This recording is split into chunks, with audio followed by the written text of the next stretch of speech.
दहेज प्रथा की कुरीति को मिटाने और शादी विवाह समारोह में फिजूल खर्ची रोकने की सीख अनिल अग्रवाल से मिलती है। जयपुर निवासी अनिल अग्रवाल के बेटे कृष्ण अग्रवाल का विवाह आगरा की नंदिनी अग्रवाल के साथ साधारण तरीके से बिना दहेज प्रथा के रविवार को बसंतोत्सव पर धौलपुर के तीर्थराज मचकुंड में संपन्न हुआ। इससे पहले शंख ध्वनि के साथ दूल्हे कृष्ण अग्रवाल का 11 पंडितों ने वैदिक मंत्रोच्चारण के साथ मचकुंड स्थल में प्रवेश कराकर वैवाहिक स्थल तक पहुंचाया गया।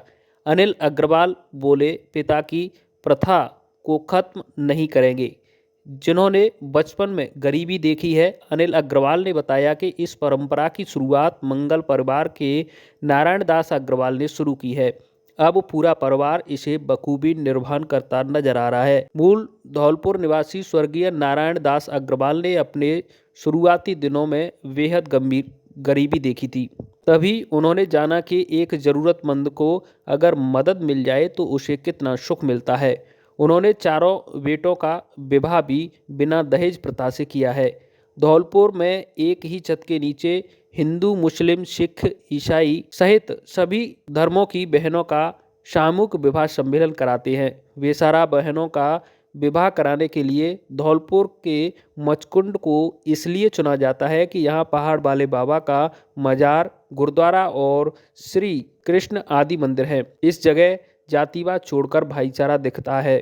मचकुंड को तीर्थों का भांजा कहा जाता है। इसी जगह सर्व समाज की अनाथ बेसहारा बहनों का विवाह किया जाता है। हमारे पूर्वजों का जन्म इस पावन धरती धौलपुर पर ही हुआ था। फिर हम आगरा और अब मैं जयपुर में निवास करता हूँ। मेरे बड़े पुत्र का विवाह है आज 2 फरवरी 2025 बसंत पंचमी के दिन मचकुंड धाम पर।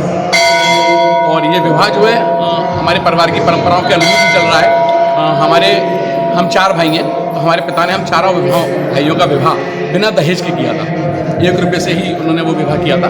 इसमें किसी भी प्रकार का कोई भी जेवर, कोई कपड़ा, कोई मिलनियाँ, कोई लगुन के बड़े बड़े सामान, मिठाइयों के डिब्बे, ज्वेलरी, ये सब कुछ नहीं लिया गया था। सिर्फ एक जोड़े में ही वधू को ब्याह कर वो लेकर आए थे। उसी परंपरा का हम लोग निर्वाह कर रहे हैं। आज मेरे बड़े बेटे कृष्णा की शादी है नंदिनी के साथ। वो भी जो हमारे समधी हैं वो भी आगरा के बंसल स्वीट्स के नाम से उनकी दुकान है आगरा के अंदर। तो उनसे भी हमने यही कहा कि हम बिना दहेज का विवाह करेंगे और उस पर धन को बचाकर सदुपयोग में लगाएंगे। इसलिए उस विवाह को वैदिक पद्धति से शास्त्रोक्त तरीके से हम लोग दिन में कर रहे हैं। अनिल जी, आप बहनों के भाई तो थे ही, आज आपने अपना पिता का फर्ज भी निभाया है, तो कैसा लग रहा है आपको? बेहद खुशी हो रही है मुझे ये फर्ज निभाते हुए, और मुझे ऐसा भी लग रहा है कि एक कदम मैंने आगे बढ़ाया है। और जिस प्रकार से मैं देख रहा हूँ बच्चियों की शादी के समय पर जब मैं जंगल में उन्हें ढूंढने जाता हूँ कि कितनी बच्चियाँ जो है पैसे की वजह से कुंवारी बैठी हुई हैं। तो मेरे पिता ने जो मुझे सिखाया उसी का निर्वाह करने का प्रयास कर रहा हूँ। हम सब लोगों को फिजूल खर्ची रोककर। अनिल जी, आप समाज में क्या मैसेज देना चाहते हैं? यही मैसेज देना चाहता हूँ कि किसी का बेटा किसी की बेटी, उनका आपस में रिश्ता होना चाहिए। आडंबर को खत्म करके अपने भगवान के सानिध्य में इस महायज्ञ को पूरा करना चाहिए। परिग्रहण संस्कार एक महायज्ञ की तरह होता है, उसको यज्ञ पद्धति से ही पूरा करना चाहिए। धौलपुर जिले के आंगई क्षेत्र के सुनकई गांव में एक परिवार के महाकुंभ स्नान पर जाने का फायदा उठाकर चोरों ने चोरी की वारदात को अंजाम दिया। चोरों ने घर में मौजूद बेटे और बहू को कमरे में बंद कर दूसरे कमरे से रुपए और गहने चोरी कर लिए। पीड़ित विजेंद्र शर्मा ने बताया कि वह 27 जनवरी को अपने परिवार के साथ कुंभ नहाने के लिए गया था। बेटे राहुल शर्मा और बहू को घर छोड़ गया था। पीड़ित ने बताया कि बीती रात को चोरी की वारदात हुई। सुबह जब राहुल और उसकी पत्नी जागे तो उनके कमरे की कुंडी बाहर से लगी हुई थी, जिनके चीखने चिल्लाने पर दूसरे कमरे में सो रहे चाचा की मदद से कुंडी खोली गई। जब दूसरे कमरे की जांच की गई तो वहां की कुंडी कटी हुई मिली और अलमारी का ताला टूटा हुआ था। चोर अलमारी से 2,29,000 रुपये के साथ सोने चांदी के कीमती गहने ले गए। चोरी हुए सामान में 3 तोला वजन का सोने का हार, 3.5 तोला वजन की 2 सोने की लर, 1.5 तोला वजन की 4 सोने की अंगूठी, सोने की झुमकी, झाले, सोने की बालियां और टीका शामिल है। इसके अलावा चांदी की करौंदनी, पाजेब, लच्छे, बिछिया और अन्य आभूषण भी चोरी हो गए। चोर एक घड़ी और एक शादी की मेमोरी वाली पेन ड्राइव भी ले गए हैं। पुलिस ने मामला दर्ज कर जांच शुरू कर दी है। धौलपुर जिला मुख्यालय पर आज RAS परीक्षा का आयोजन किया गया। जिला मुख्यालय पर होने वाली इस परीक्षा को लेकर बाड़ी रोडवेज बस स्टैंड पर अभ्यर्थियों की खासी भीड़ दिखाई दी। वहीं अभ्यर्थियों की संख्या के हिसाब से परिवहन के लिए बसें पूरी नहीं थी। ऐसे में अभ्यर्थी बस में खड़े होकर और गेट पर लटकते हुए सफर करते देखे गए। RAS परीक्षा की परीक्षा देने जा रहे सरमथुरा के पिपरौन गांव निवासी अभ्यर्थी अमित सिंह पुत्र निर्भय सिंह ने बताया कि वह गांव में जैसे तैसे चलकर हाईवे 11B पर पहुंचा, जहां से किसी निजी साधन से बैठकर बाड़ी तक आया है। लेकिन अब यहां बस स्टैंड पर धौलपुर जाने के लिए बसों की व्यवस्था नहीं है। ऐसे में उन्हें खड़े होकर जाना पड़ रहा है। काफ़ी संख्या में अभ्यर्थी बाहर से भी आ रहे हैं। उनको भी गंतव्य तक पहुंचने के लिए बसों की कोई व्यवस्था नहीं की गई है। धौलपुर डिपो द्वारा अभ्यर्थियों के हिसाब से अतिरिक्त बसें लगाई गई हैं, इसलिए परेशानी हो रही है। वहीं रोडवेज बस स्टैंड पर मौजूद बाड़ी के वरिष्ठ अधिवक्ता शौकत अली खान ने बताया कि अभ्यर्थी के हिसाब से बसों की अतिरिक्त व्यवस्था नहीं है। ऐसे में परीक्षा देने जा रहे अभ्यर्थी परेशान हैं। धौलपुर डिपो को पहले से ही अतिरिक्त व्यवस्था करनी चाहिए थी। जो भी अभ्यर्थी परीक्षा देने जा रहे हैं उन्हें केंद्र तक पहुँचाना प्रशासन की जिम्मेदारी है, जिसको लेकर उचित मॉनिटरिंग का अभाव है। सरकार को बस लगानी चाहिए थी। इसमें भीड़ बहुत है, आने जाने में परेशानी है और इसमें कई समस्याओं का सामना करना पड़ रहा है। और सरकार को ये तो सोचना चाहिए कि RAS का पेपर है, आज कम से कम एक बस तो कम से कम लगाए। कौन सी सेंटर आया है आपका? मेरा सेंटर धौलपुर है। जो हैं वो मात्रा में कम है और वैसे भी आज बच्चों का RAS प्री का एग्ज़ाम है। उससे दृष्टिगत देखते हुए रोडवेज को चाहिए था धौलपुर आगार को कि 1-2 बस की व्यवस्था अलग से कर देता। और यहाँ काफ़ी भीड़ है, काफ़ी भीड़ बसों में चल रही है, जगह नहीं मिल रही। जो बच्चे हैं छोटे छोटे पढ़ने वाले जिनकी RAS प्री की एग्ज़ाम है वो खड़े होके जा रहे हैं। तो मेरे हिसाब से आगार धौलपुर की जो व्यवस्था है वो अनुरूप नहीं है और सुविधाओं को दृष्टिगत देखते हुए बढ़ाना। ये आज RAS प्री का एग्ज़ाम है बच्चों का और मेरे हिसाब से, मेरी समझ से जो धौलपुर आगार को है उसमें रोडवेज बसों की अतिरिक्त व्यवस्था करनी चाहिए बसों की, जिससे कि बच्चों को परेशानी नहीं हो। और रोडवेज बसों का ये आलम है, आप देखिए अंदर जाके कि खचाखच भरी हुई हैं और लोग वहाँ खड़े होकर यात्रा कर रहे हैं। रोडवेज की कोई व्यवस्था यहाँ नहीं है। अतिरिक्त बसों को चलाना चाहिए जिससे कि बच्चों को सुविधा हो सके। धौलपुर जिले में रविवार को RAS प्री परीक्षा 18 केंद्रों पर शांतिपूर्ण संपन्न हुई। जिला शिक्षा अधिकारी माध्यमिक धौलपुर सुखो देवी ने बताया कि RAS प्री परीक्षा में 4,454 अभ्यर्थी पंजीकृत थे, जिनमें से 2,593 अभ्यर्थियों ने परीक्षा दी, जबकि 1,861 अभ्यर्थी अनुपस्थित रहे। RAS परीक्षा प्रतियोगी परीक्षा रविवार दोपहर 12 बजे से शुरू हुई, जहां परीक्षा के लिए धौलपुर जिले में 18 परीक्षा केंद्र बनाए गए थे, जिनमें 16 परीक्षा केंद्र धौलपुर ब्लॉक एवं 2 परीक्षा केंद्र शहपुर ब्लॉक में बनाए गए थे। उन्होंने बताया कि कड़े सुरक्षा बंदोबस्त के बीच परीक्षा संपन्न हुई। परीक्षा के दौरान ई-मित्र और कंप्यूटर केंद्रों की दुकानें बंद रखी गईं। RAS प्री परीक्षा को लेकर जिला प्रशासन ने पहले से ही तैयारी कर रखी थी, जिसको लेकर दोपहर 12 बजे से पहले ही अभ्यर्थी की परीक्षा केंद्रों पर एंट्री की गई। सघन तलाशी के बाद अभ्यर्थियों को परीक्षा केंद्रों में प्रवेश दिया गया। धौलपुर के धूलकोट स्थित श्री दुर्गा महामाया भगवती मंदिर का 33वां प्राकट्योत्सव बड़े ही हर्षोल्लास के साथ मनाया गया। मंदिर की प्राण प्रतिष्ठा 33 वर्ष पूर्व बसंत पंचमी के दिन की गई थी। तभी से हर वर्ष यह उत्सव श्रद्धा और भक्ति के साथ मनाया जाता है। ब्रह्म मुहूर्त में महामाया का अभिषेक विभिन्न तीर्थों से लाए गए जल, दूध, दही, घी और औषधियों से किया गया। महामाया का विशेष श्रृंगार बनारस से मंगवाए गए लहंगे से किया गया। मंदिर प्रांगण में रंग बिरंगी रोशनी, फूलों और गुब्बारों से भव्य रूप से सजाया गया। भक्तों ने हलवा, पूड़ी और बूंदी का भोग लगाकर प्रसाद वितरण किया। महिला भक्तों ने भजनों और नृत्य के माध्यम से भक्ति में वातावरण बना दिया। दूर दराज से आए श्रद्धालुओं का मंदिर में तांता लगा रहा। कार्यक्रम में महामाया समिति अध्यक्ष देवेंद्र सिंह कश्यप, आचार्य श्याम सुंदर शर्मा, पंचम बाथम, पदम सिंह राणा सहित सैकड़ों भक्त उपस्थित रहे। महामाया की आस्था सभी धर्मों के श्रद्धालुओं में समान रूप से बनी हुई है, जो अपनी मनोकामना पूर्ण होने पर नेजा चढ़ाकर और कन्या पूजन कर आशीर्वाद प्राप्त करते हैं। धौलपुर जिले के सरमथुरा उपखंड में कस्तूरबा गांधी आवासीय विद्यालय मोटियापुरा की छात्राओं ने शिक्षिका पर डराने धमकाने, दुर्व्यवहार और लापरवाही के गंभीर आरोप लगाए हैं। शिकायत पर शिक्षा विभाग की टीम ने जांच की, जिसमें आरोप सही पाए गए। विद्यालय की छात्राओं ने शिकायत दर्ज कराई कि शिक्षिका विनीता उन्हें डराती धमकाती है और पढ़ाई में भी लापरवाही बरतती है। छात्राओं के अनुसार उन्हें पर्याप्त भोजन नहीं मिलता है और कई बार चटनी रोटी खाने को मजबूर किया जाता है। शिक्षिका के व्यवहार को लेकर अन्य स्टाफ, चौकीदार, कुक और सहायिका ने भी आरोप लगाए हैं।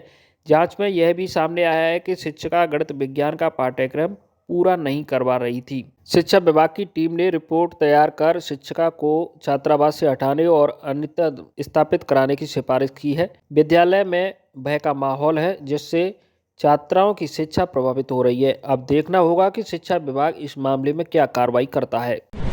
धौलपुर जिले में बसंत पंचमी के पर्व पर अखिल भारतीय गालव पूर्व त्यागी ब्राह्मण समाज युवा टीम की एक बैठक बाबा पीतमगढ़ मंदिर ग्राम पहाड़ी में आयोजित की गई। बैठक की अध्यक्षता समाज के वरिष्ठ गोरेलाल त्यागी ने की। शुभारंभ मां सरस्वती, बाबा पीतमगढ़ एवं महर्षि गालव की पूजा अर्चना के साथ हुआ। बैठक में विधवा पुनर्विवाह को बढ़ावा देने और त्यागी छात्रावास के भव्य निर्माण को लेकर गहन विचार विमर्श किया गया। समाज के सभी प्रमुख बंधुओं ने छात्रावास निर्माण से पूर्व एक मजबूत और पारदर्शी प्रक्रिया सुनिश्चित कराने के लिए ट्रस्ट के गठन पर अपनी सहमति जताई।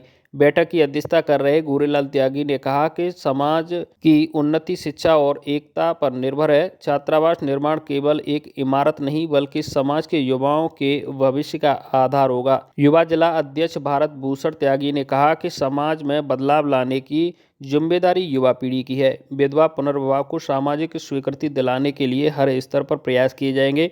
साथ ही छात्रावास निर्माण के लिए संगठित प्रयास ही समाज को मजबूत बनाएंगे। धौलपुर के भार्गव वाटिका में रविवार को कायस्थ समाज द्वारा भाजपा के नवनियुक्त जाटौली मंडल अध्यक्ष राधेश्याम सक्सेना का भव्य स्वागत किया गया। इस अवसर पर समाज के वरिष्ठ नेताओं और गणमान्य व्यक्तियों ने उनका अभिनंदन किया। समारोह में मंडल अध्यक्ष राधेश्याम सक्सेना ने कहा कि पार्टी नेतृत्व ने जो जिम्मेदारी सौंपी है उसे वे पूरी निष्ठा और मेहनत के साथ निभाएंगे। उन्होंने समाज से राष्ट्रवादी विचारधारा के साथ जुड़ने और सशक्त भारत के निर्माण में योगदान देने की अपील की। समारोह में कायस्थ समाज की ओर से सक्सेना का साफा माला पहनाकर और मिठाई बांटकर स्वागत किया गया। इस मौके पर कायस्थ समाज के जिला अध्यक्ष विजय श्रीवास्तव, राष्ट्रीय वरिष्ठ उपाध्यक्ष संजीव श्रीवास्तव, शिक्षाविद गोविंद सक्सेना, महासभा अध्यक्ष राकेश चंद्र श्रीवास्तव सहित बड़ी संख्या में समाज के गणमान्य लोग मौजूद रहे। समारोह में उपस्थित वक्ताओं ने एकजुटता और सामाजिक उत्थान पर जोर दिया। कायस्थ समाज की भागीदारी और योगदान को भी रेखांकित किया गया। धौलपुर जिले के वसई नवाब कस्बे में आयोजित प्रीमियर लीग क्रिकेट टूर्नामेंट का रोमांच अपने चरम पर है। रविवार को खेले गए सेमीफाइनल मुकाबलों में दो जबरदस्त मैच हुए, जहां शिकरवार खीरागढ़ और बजरंग क्लब वसई नवाब ने शानदार जीत दर्ज कर फाइनल में अपनी जगह पक्की कर ली। पहले सेमीफाइनल में शिकरवार खीरागढ़ का मुकाबला टांडा टीम से हुआ, जिसमें खीरागढ़ ने 64 रन से शानदार जीत हासिल की। टीम के स्टार खिलाड़ी पिंटू ने 102 रन बनाए और 5 विकेट चटकाकर मैन ऑफ द मैच बने। वहीं दूसरे मुकाबले में बजरंग क्लब वसई नवाब ने जागीरपुरा टीम के खिलाफ दमदार प्रदर्शन किया। 16 ओवर में 220 रन बनाने वाली बजरंग क्लब टीम ने जागीरपुरा को 127 रन से ऑल आउट कर 93 रन से जीत दर्ज की। टीम के देवा कुशवाहा ने 90 रन बनाकर मैन ऑफ द मैच का खिताब जीता। सेमीफाइनल मुकाबले में विजेताओं को आयोजक भूदेव कुशवाहा और कमेटी के सदस्यों ने ट्रॉफी देकर सम्मानित किया। बेहतर एम्पायरिंग के लिए रिंकू गुदेनिया और सुनील त्यागी की भी सराहना की गई। करीब एक महीने से चल रहे इस टूर्नामेंट में कुल 64 टीमों ने भाग लिया। अब फाइनल मुकाबला सोमवार को शिकरवार खीरागढ़ और बजरंग क्लब वसई नवाब के बीच खेला जाएगा, जिसे लेकर खिलाड़ियों और दर्शकों में भारी उत्साह है। बाड़ी शहर में आज अग्रवाल समाज की परमार्थ सेवा समिति द्वारा 6वीं बार सामूहिक विवाह समारोह का आयोजन किया गया। इस आयोजन में 6 जोड़ी दूल्हा दुल्हन एक दूसरे के हमसफर बने।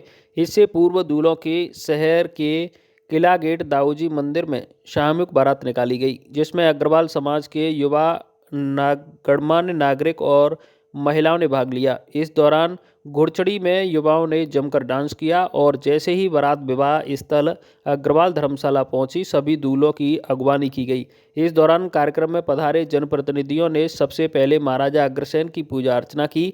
इसके बाद सभी दूल्हा दुल्हनों ने एक दूसरे को मंच पर वरमाला पहनाई।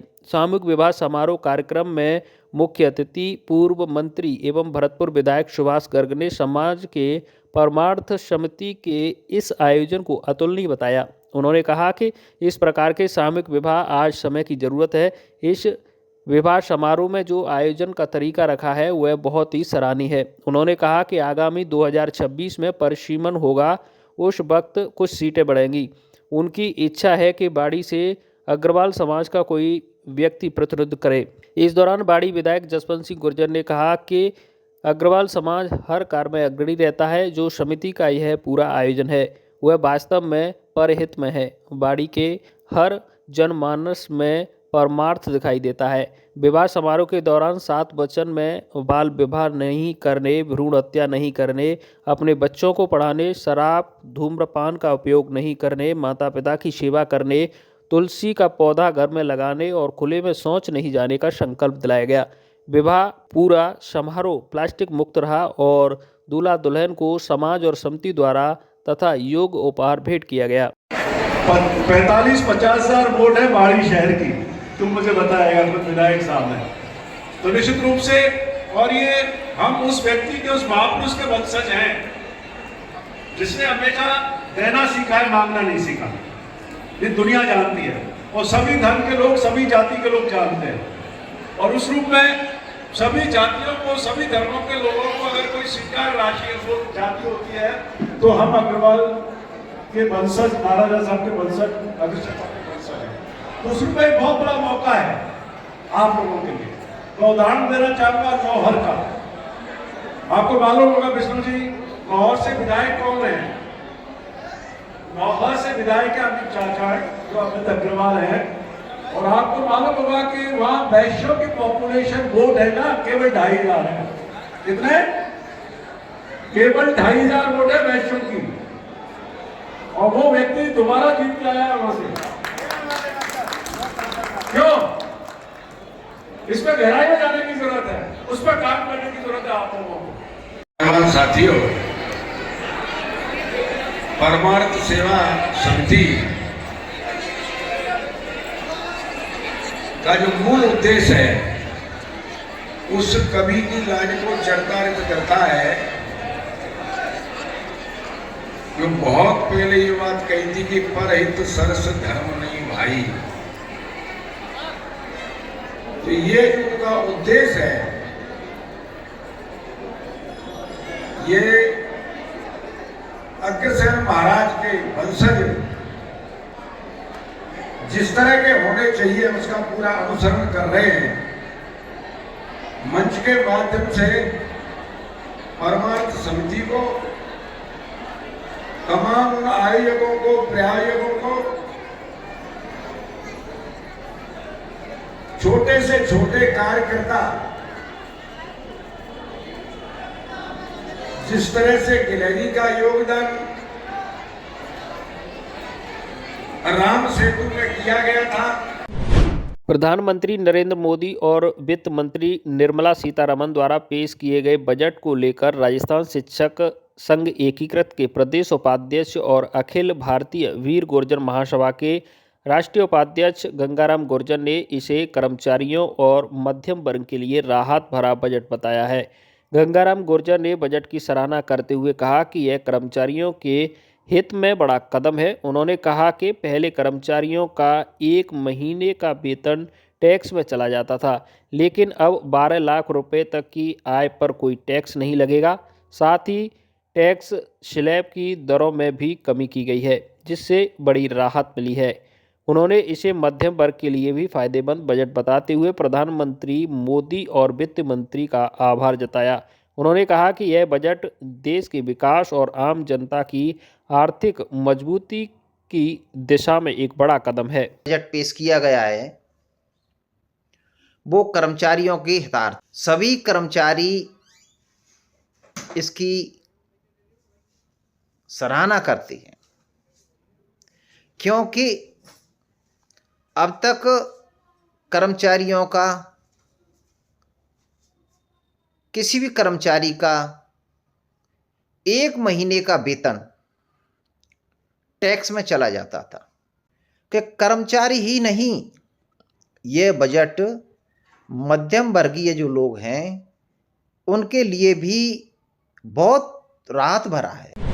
धौलपुर में एक महिला नर्सिंग कर्मी की संदिग्ध परिस्थितियों में मौत हो गई। मनिया पीएससी में तैनात नर्सिंग कर्मी रजनी पत्नी हाकिम सिंह को रविवार दोपहर परिजन अचेत अवस्था में जिला अस्पताल की इमरजेंसी वार्ड से लेकर पहुंचे, जहां डॉक्टर ने महिला को मृत घोषित करते हुए पुलिस को सूचना दे दी।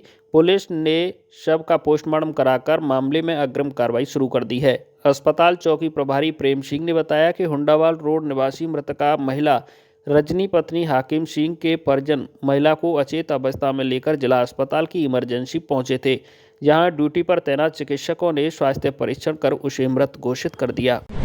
मध्य प्रदेश के मुरैना जिले के जौरा थाना क्षेत्र में हथियारों के प्रदर्शन का वीडियो सोशल मीडिया पर वायरल हो रहा है।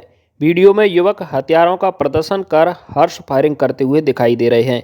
यह वीडियो चंबल इलाके के सामने आए हैं, जिससे यह साफ है कि अब युवाओं में हथियारों के प्रदर्शन और हर्ष फायरिंग का नया ट्रेंड बन चुका है।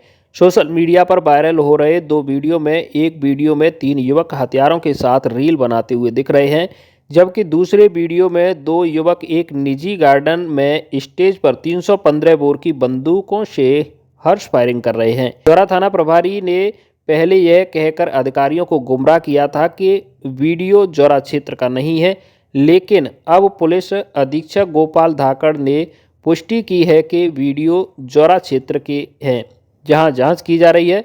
पुलिस साइबर टीम के साथ मिलकर आरोपियों की पहचान करने और कार्रवाई करने की प्रक्रिया में है। अब देखना होगा कि पुलिस इस मामले में क्या कार्रवाई करती है और इन युवकों के खिलाफ क्या कदम उठाए जाते हैं। आने वाले तूफान से पहले एक जानलेवा खामोशी छा जाती है। हम गलत अल्फाज पसंद नहीं करते, हम तुम नहीं आप नहीं। ओ समझी ना कलक दे मूर जट नू नाम कोई कर दे में काम छप जा अखबार में, कर दे में काम छप जा अखबार में। रह केड़ा रुतबा से मारा इस संसार में, रह केड़ा रुतबा से मारा इस संसार में। म्यूजिक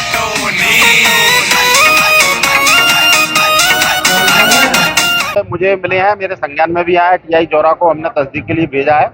उसमें अभी स्थान और जगह और लोग चिन्हित नहीं हो पाए। उसमें टेक्निकल असिस्टेंट की मदद से हम उसमें जल्दी कार्रवाई करेंगे, जैसा कि बाकी से स्थानों में हम लोगों ने कार्रवाई की है।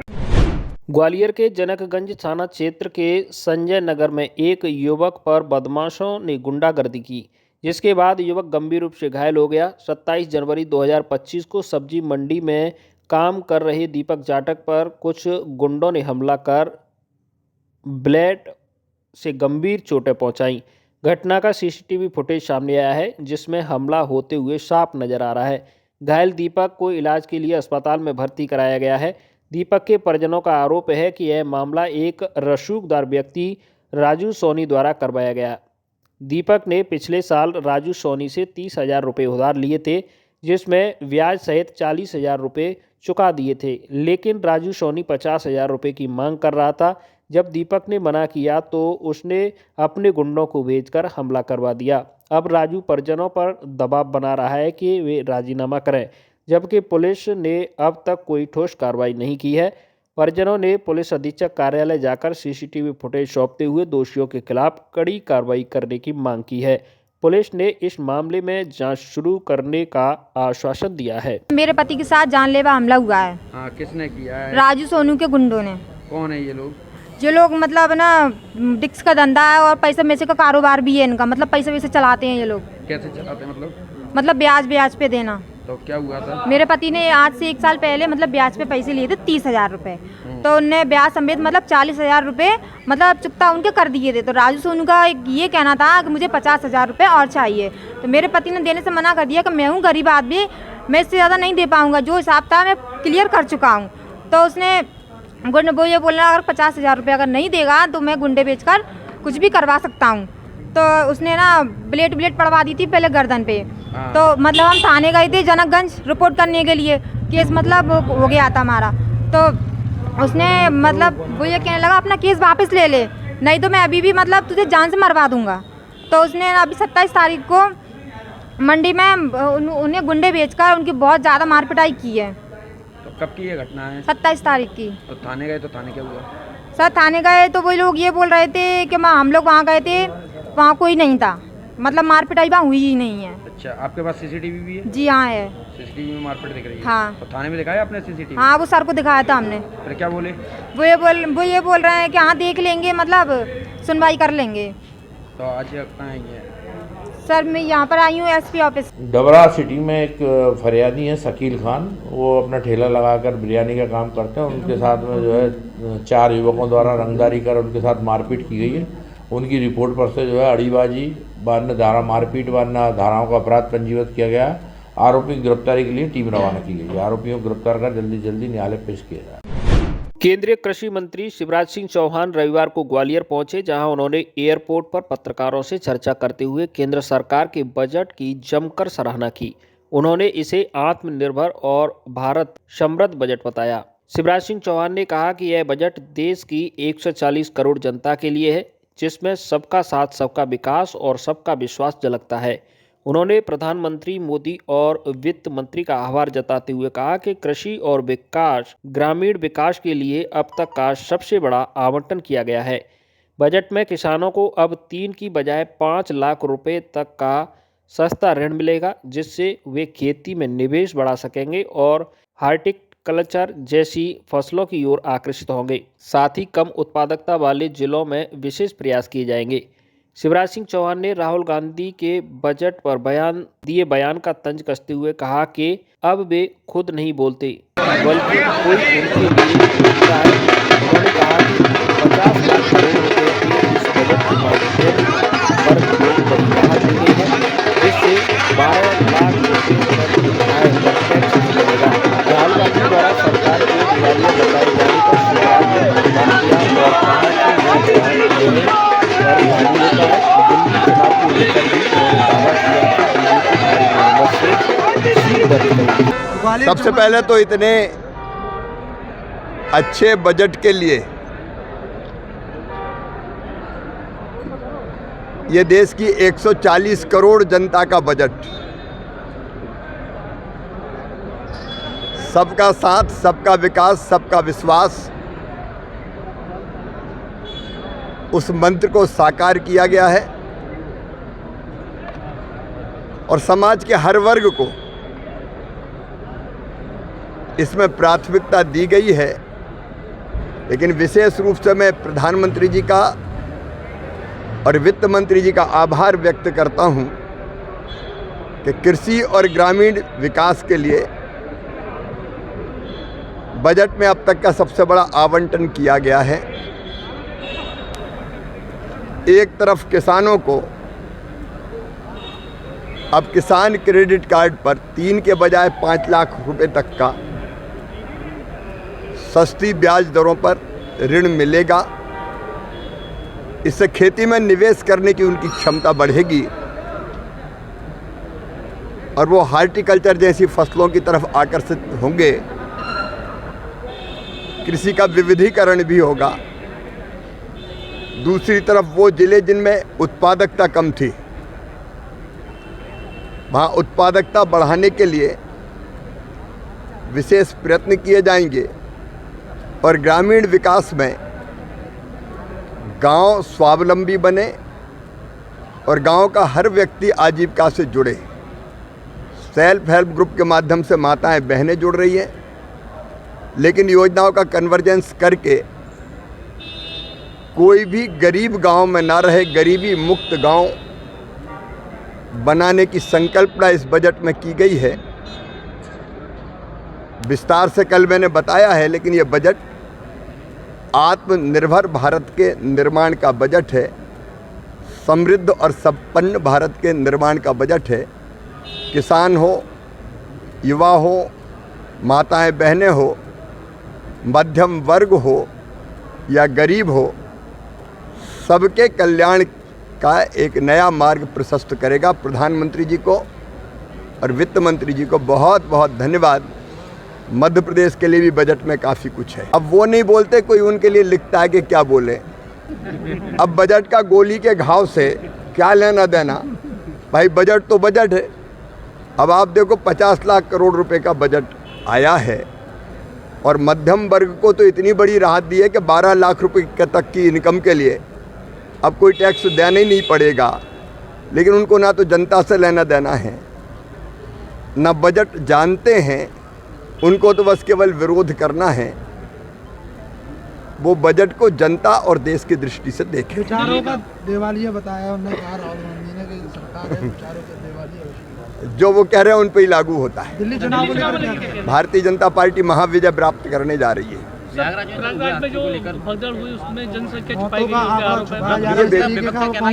ऐसा है कि अपनी बात उन्होंने बताई।